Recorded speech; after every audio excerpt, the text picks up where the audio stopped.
Din il-frażi spikkant fl-aħħar ġemat fl-aħbarijiet internazzjonali minħabba li l-Kap tal-Oppożizzjoni Russu allegatament ġie vvalenat mill-kimika Novichok.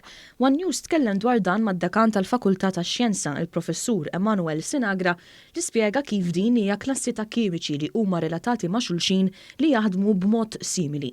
Spjegalna wkoll li dawn bdew jintużaw fi żmien fejn l-użu tal-armi kimiċi ma kienx daqshekk ikkontrollat. Kien żmien meta kien hemm il-Gwerra Bierda, allura il-ħaġa li kien hemm ħafna xogħol fuqhom. In-Novichoks jidhirli li kienu ishom from early 70s to early 90s li kienu qed ikunu żviluppati fl-Unjoni Sovjetika u iktar tard ir-Russja.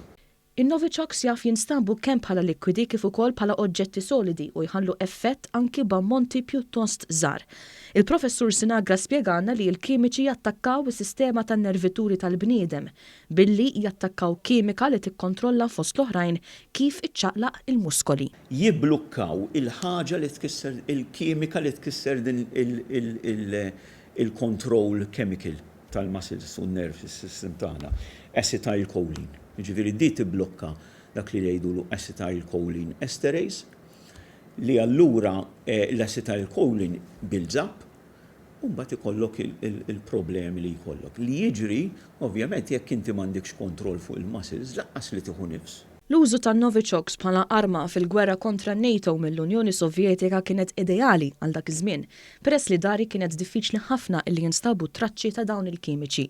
Eventwalment mal-waqgħa tal-Unjoni Sovjetika kienet aktar faċli biex persuni minn pajjiżi differenti jiksbu dawn l-istess kimiċi. Da żmien m'għadhomx jintużaw bħala mass chemical weapons, weapons of mass destruction, għaliex ma tippermettix il-liġi li ikunu propjament mhux manifatturati.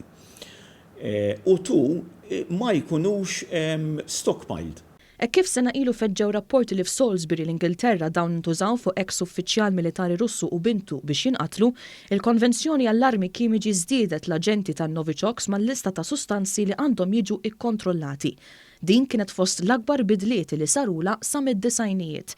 Ftit anqas minn xahar wara l-Organizzazzjoni Internazzjonali għall projbizzjoni tal-armi kimiċi fil-fatt ipprojbixxiet l-użu tan-Novichoks.